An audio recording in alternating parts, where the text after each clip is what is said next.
নামাজ আদায় করে। তারপর সহিহ মুসলিমের হাদিস, রাসূল পাক বলেন শুধু নামাজ নয়, মারাতু আলা মুসা ওয়া হুয়া ইউসাল্লি ফি কবরিহি, আমি মুসা নবীর কবরের পাশ দিয়ে মিরাজের রাতে গেলাম, দেখলাম মুসা নবী নিজের কবরে নামাজ পড়ছেন। আয়া ইউসাল্লি, মুসা নবী দাঁড়িয়ে দাঁড়িয়ে নামাজ পড়ছেন। এই পৃথিবীর মুসলমান, আমার আপনার নবী মুস্তাফা বলছে মুসা নবী কবরে দাঁড়িয়ে নামাজ পড়ছেন। নবী বলছেন প্রত্যেক নবী জিন্দা নিজের কবরে নামাজ আদায় করে। সহিহ বুখারী প্রথম খণ্ডের মধ্যে হাদিসটি লিপিবদ্ধ, সম্ভবত হাদিস নাম্বার 120। নবী পাক সাল্লাল্লাহু আলাইহি ওয়াসাল্লামের স্ত্রী মায়েশা বলছেন, ইয়া রাসূলুল্লাহ, আপনার ইন্তেকালের পর সর্বপ্রথম আপনার সাথে আপনার কোন স্ত্রীর সাক্ষাৎ হবে? নবী বলেন, তোমাদের মধ্যে যার হাত সবচেয়ে বেশি লম্বা, আমার ইন্তেকালের পরে সর্বপ্রথম তার আমার সাথে সাক্ষাৎ হবে। বুঝা গেল নবীর ইন্তেকালের পর তিনার স্ত্রীগণের সাক্ষাৎ তিনার সাথে হয়। এটা বুখারীর হাদিস দ্বারা প্রমাণিত। শুধু তাই না, পৃথিবীর মুসলমান, সহিহ মুসলিমের মধ্যে আরেকটি হাদিস রয়েছে। নবী পাক সাল্লাল্লাহু আলাইহি ওয়াসাল্লাম বলছে, আমি এখনই মুসা নবীকে দেখলাম তালবিয়া পাঠ করতেছিলেন, এখনই ইউনূস নবীকে দেখলাম লাল উটের উপরে চলে যাচ্ছিলেন। ইমাম নববী রাহমাতুল্লাহ আলাইহি শারহ মুসলিমের মধ্যে লিখেছে, কি লিখেছে যে আম্বিয়ায়ে কেরাম হজের মদিনাতে হজ করতে আসে, কোথায় থেকে আসে? নিজের কবর থেকে বেরিয়ে নবীগণ হজ করতে আসে। ইমাম নববী বলছে, যদি কোনো ব্যক্তি বলে এটা কি করে সম্ভব, ইমাম নববী উত্তরে বলছে, যখন শহীদগণ জিন্দা আছে তো শহীদগণের চাইতে নবীগণের মর্যাদা বেশি, সুতরাং নবীগণ শহীদগণের চাইতে বেশি আলা হায়াতের শহীদ জীবিত আছে। এটাই সালাফরা করেছিলেন। ইমাম ইবনে হাজার আসকালানী রাহমাতুল্লাহ আলাইহি ফাতহুল বারীর মধ্যে লিখেছে, ইমাম ইবনে হাজার আসকালানী বুখারী শরীফের শারহ ফাতহুল বারীর মধ্যে লিখছে যে আমাদের সালাফে সালেহিনগণ বড় বড় ইমামগণ নবী পাককে স্বপ্নেও দেখেছে, আবার ডাইরেক্টও দেখেছে। ইন্তিকালের পর নবী কবর থেকে বেরিয়ে এসে ডাইরেক্ট সাক্ষাৎ দিয়েছে। এটা কে লিখছে? ওয়াহাবী দেওবন্দি সকলের প্রয়োজন মুহাদ্দিস ইমাম ইবনে হাজার আসকালানী।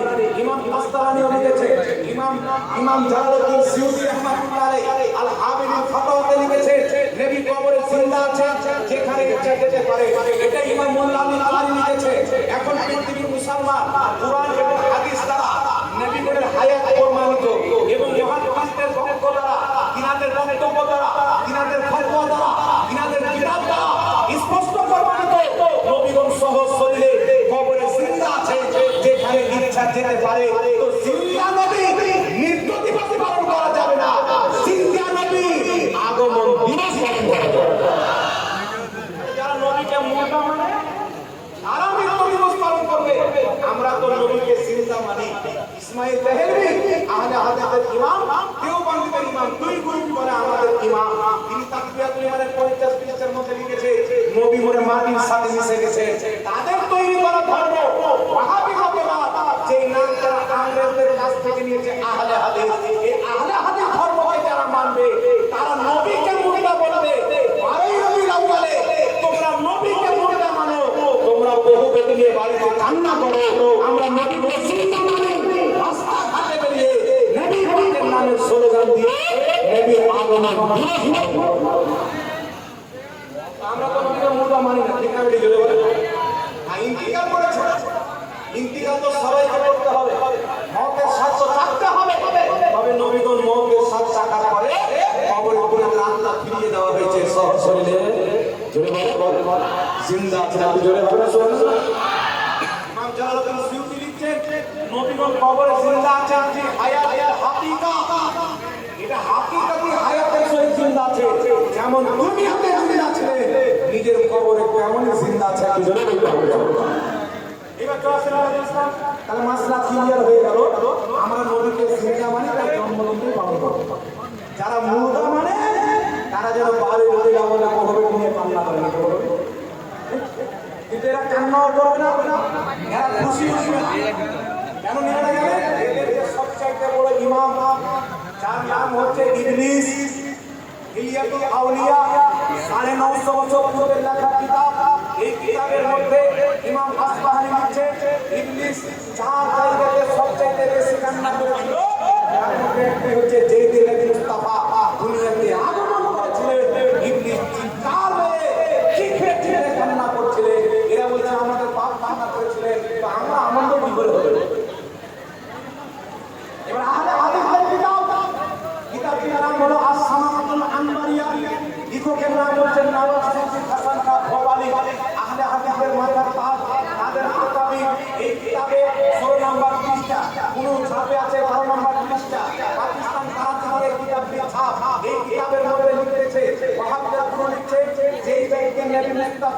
কাজে খুশি হয় না, এই ব্যক্তি মুমিন মুসলমান নয়।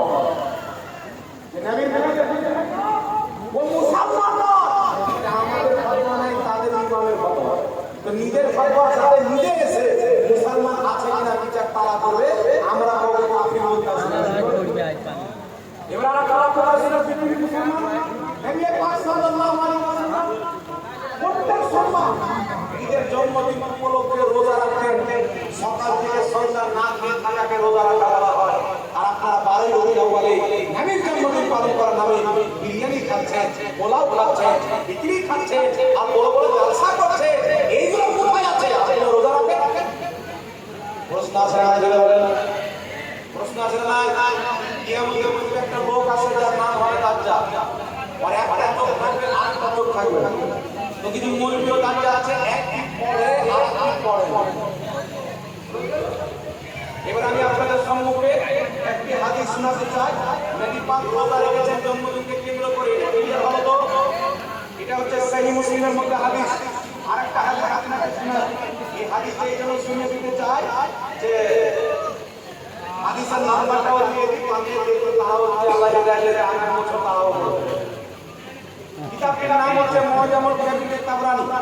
এই কিতাবের মধ্যে ইমাম তাবরানী রাহমাতুল্লাহ আলাইহি হাদিসটিকে উল্লেখ করেছেন। মুসনাদ তারপরে আরেকটি কিতাব মুসান্নাফে আব্দুল রাজ্জাক, ইমাম বুখারী মুসলিমের কিতাব আসবাব, এই কিতাবের মধ্যে হাদিসটি উল্লেখ করেছে। মুসনাদে বাসারের মধ্যে ইমাম বাসার উল্লেখ করেছে। তাহজিবুত তাহজিবের মধ্যে ইমাম ইবনে হাজার আসকালানী উল্লেখ করেছে।